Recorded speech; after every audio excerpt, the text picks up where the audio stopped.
విస్తారమైన మాటల్లో దోషముండక మానదు.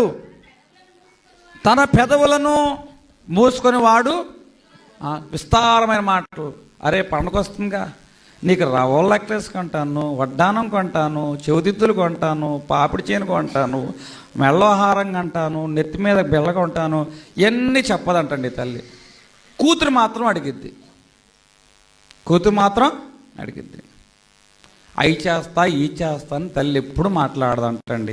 పండగ రాగానే ఆ పిల్ల అడిగినవన్నీ కూడా తీసుకొచ్చి పెడుతుందంట. దేవుని నామానికి మహిమ కలుగును గాక.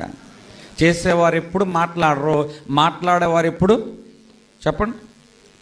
ఇప్పుడు మన జీవితం ఎలాగుండాలంటే, మనం ఏదైతే చేయాలనుకుంటున్నామో అది నమ్మకాన్ని నిలబెట్టేదిగా. ఆ కూతురు తెలుసు, నా తల్లి అది చేస్తా ఇది చేస్తాను అని అయితే అనదు, కానీ ఆ టయానికి మాత్రం కావలసినవి ఇస్తాయి. ఆ కుమారుడు అంటూ ఉంటాడు, మా నాన్న ఎప్పుడు ఇంతే, ఏం కొనమన్నా కొండవు, ఏం ఇమ్మన్నా ఇవ్వడు, ఎప్పుడు చూసినా డబ్బులు లేవు అంటూనే ఉంటాడు. ఏం చేస్తాడు, పెట్టిలో పెట్టుకుని కూర్చుంటాడా అనుకుంటాడు.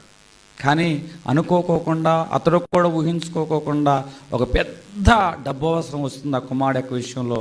వెంటనే ఆ తండ్రి ఏం చేస్తాడు తెలుసా, ఆ భవిష్యత్తు కోసం దాచిన డబ్బు అంతా కుమారుడు కోసం ఖర్చు పెడతాడు. అది కదా తండ్రి మనసు. హల్లెలూయా.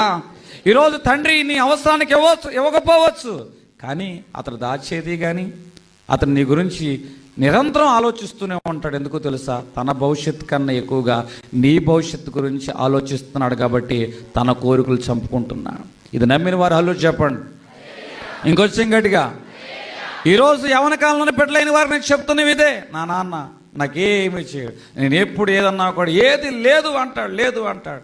ఎందుకు లేదు అంటాడు తెలుసా, ఒకరోజు నిజంగా నీకు అవసరమైనది వస్తుంది, ఆ అవసరమైనది మాత్రం కంపల్సరిగా నేను దాటిపోకూడదనే ఆ తండ్రి రోజు నీ ఎదుట లేదు అంటున్నాడే కానీ ఒకరోజు నువ్వు స్థిరపడాలన్న ఆశ, బలమైన ఆశ నీ తండ్రిలో ఉంది. ఆయన మాట్లాడటం లేదు, కానీ మాట్లాడుకోకుండానే భవిష్యత్తులో నువ్వు స్థిరపడ నిమిత్తము మరింతగా నీ కొరకు పనిచేస్తున్నాడు. దేవుని నామానికి మహిమ కలుగునుగాక. ఆ తండ్రి ప్రేమను గుర్తించే మనసు దేవుడు మనకు తెరుచునుగాక. పిల్లలు చూచిన దానికన్నా ఎక్కువగా ఏదైతే చూస్తారో, విన్నదానికన్నా ఎక్కువగా చూచిన దాన్ని బట్టి వారు నేర్చుకుంటారు. పిల్లలకు మొట్టమొదటి బైబిల్ ఏంటో చెప్పండి, మనం చదువుకునేదా తల్లిదండ్రులా? కాబట్టి నిజమైన జీవితము ఎప్పుడు కూడా దేవునికి మహిమకరంగా ఉంటుంది.